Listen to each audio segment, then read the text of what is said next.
आज के इस एक्सप्लेनर में एक ऐसी जगह की बात करेंगे जिसे दुनिया का सबसे प्रदूषित शहर कहा जाता है और वो है पाकिस्तान का लाहौर। करीब 1 करोड़ 40 लाख लोगों की आबादी वाला ये शहर, और सच कहूँ तो इसके जो आंकड़े और ज़मीनी हालात सामने आए हैं ना, वो सच में चौंकाने वाले हैं। चलिए देखते हैं कि आखिर इस हद तक प्रदूषित शहर में जिंदगी गुजारना कैसा होता है। एक डरा देने वाला सच सामने आया है, एक ऐसी बात जो किसी को भी परेशान कर दे। सोर्स के मुताबिक यहाँ एक दिन सांस लेने का सीधा सा मतलब है 15 सिगरेट पीना। बिल्कुल सही सुना, 15 सिगरेट। ये एक अकेला फैक्ट ही काफी है ये समझने के लिए कि वहाँ की हवा लोगों के शरीर को अंदर ही अंदर कितना ज्यादा नुकसान पहुंचा रही है।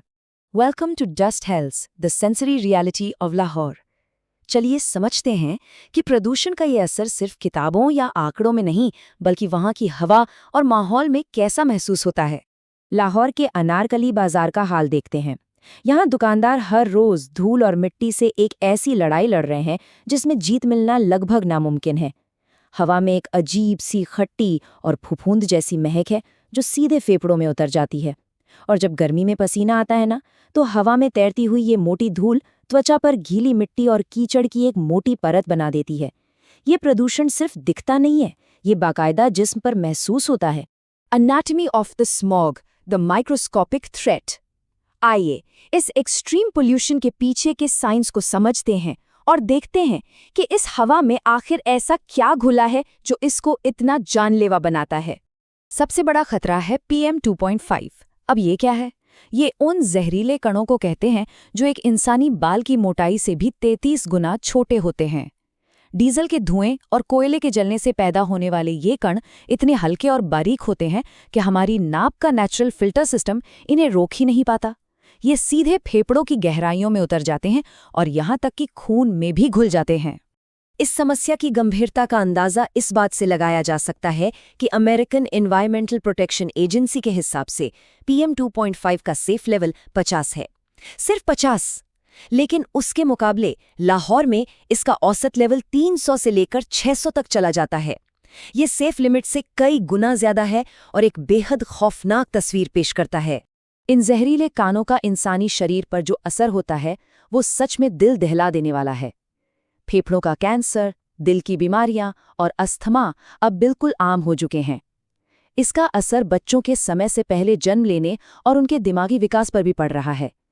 यहाँ तक कि आने वाली पीढ़ियों में जेनेटिक डिसऑर्डर्स का खतरा भी बढ़ गया है।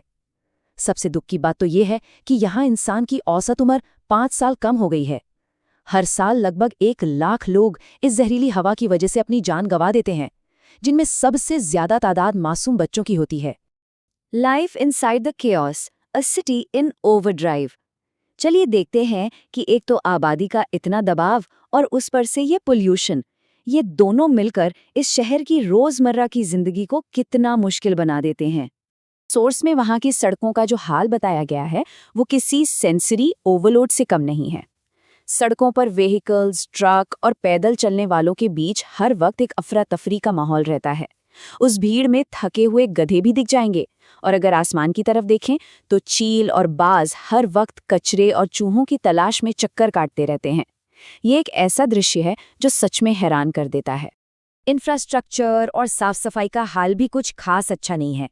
पब्लिक बाजारों में खुले नाले बह रहे हैं, जगह जगह कचरे के ढेर लगे हैं, फुटपाथ का तो लगभग नामो निशान ही नहीं है, और बिजली के नंगे तार काफी नीचे लटकते रहते हैं।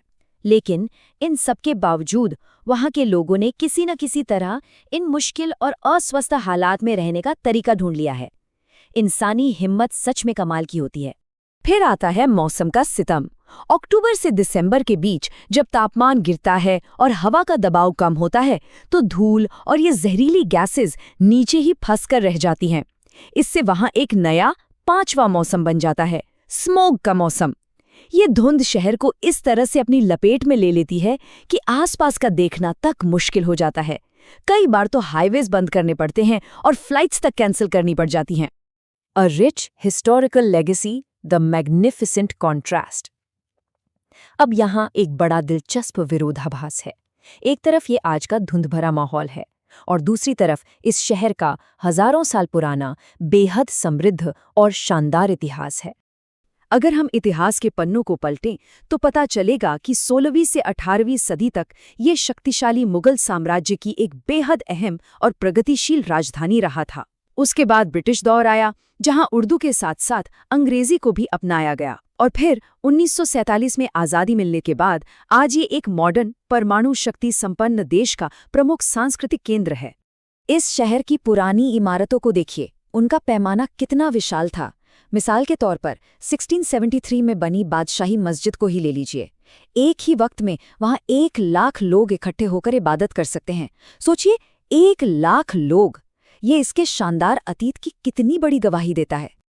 बादशाही मस्जिद की इंजीनियरिंग सच में काबिल तारीफ है। उसकी मीनारों को जानबूझकर 2 डिग्री बाहर की तरफ झुकाया गया था, ताकि अगर कभी भूकंप आए तो वो लोगों पर ना गिरे। इसके अलावा वहां UNESCO world heritage site Lahore fort है। धरती पर स्वर्ग का एहसास दिलाने वाला शालीमार बाग है। पाकिस्तान की बढ़ती हुई फिल्म इंडस्ट्री, लॉलीवुड का घर है ये शहर। और हाँ, हर नुक्कड़ पर खेले जाने वाले क्रिकेट मैचेस को कैसे भूल सकते हैं। ये सब मिलकर उस गहरी सांस्कृतिक विरासत को जिंदा रखते हैं जो आज इस धुंध और प्रदूषण के नीचे सांस ले रही है। The cost and the cure, fighting the smog. आइए इस एक्सप्लेनर के आखिरी हिस्से में चलते हैं। हम इस प्रदूषण से होने वाले भारी आर्थिक नुकसान और इससे निपटने के लिए उठाए जा रहे कदमों पर एक नज़र डालेंगे। खराब हवा का असर सिर्फ सेहत पर नहीं, बल्कि पूरी की पूरी इकोनॉमी पर पड़ता है। हेल्थ केयर की बढ़ती लागत और बिजनेस में आने वाली रुकावटों के कारण सिर्फ 2017 में पाकिस्तान को अपनी जीडीपी का लगभग 5.88% हिस्सा इस एयर पोल्यूशन की वजह से गंवाना पड़ा था। और ध्यान दीजिए, ये 5.88% कोई छोटी मोटी रकम नहीं है। ये करीब 47.8 बिलियन US डॉलर्स का भारी नुकसान है, और वो भी सिर्फ 1 साल में। ये फैक्ट दिखाता है कि इस समस्या का हल निकालना कितना ज़्यादा ज़रूरी और अर्जेंट हो चुका है। हालांकि ऐसी बात नहीं है कि इस पर कोई ध्यान नहीं दिया जा रहा।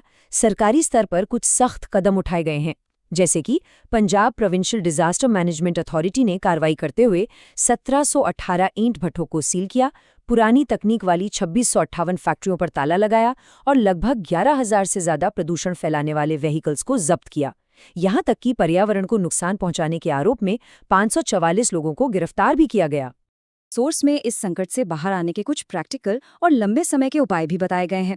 इनमें मोबाइल ऐप के जरिए कारपूलिंग को बढ़ावा देना, ट्रैफिक से निकलने वाले धुएं पर लगाम लगाना, इलेक्ट्रिक व्हीकल्स को प्रमोट करना और फैक्ट्रीज में एमिशन कंट्रोल सिस्टम जरूरी करना शामिल हैं। इनके साथ साथ क्लीन एनर्जी अपनाना भी जरूरी है, तभी जाकर प्रदूषण के इन मूल कारणों को जड़ से खत्म किया जा सकेगा। आखिर में ये पूरा विश्लेषण हमारे सामने एक बड़ा सवाल खड़ा करता है। अगर अपनी हवा और पानी को बचाने की कोशिश असल में खुद अपने आप को बचाने की ही कोशिश है, तो आखिर पूरी दुनिया के स्तर पर हमें ऐसे क्या बड़े बदलाव करने होंगे ताकि ऐसी स्थिति दोबारा पैदा ही ना हो। प्रकृति को इस ना पूरे होने वाले नुकसान से बचाना हमारी साझा मानवीय जिम्मेदारी है। इस विचार के साथ ही हमारा आज का ये एक्सप्लेनर यही खत्म होता है। जुड़ने के लिए बहुत बहुत शुक्रिया।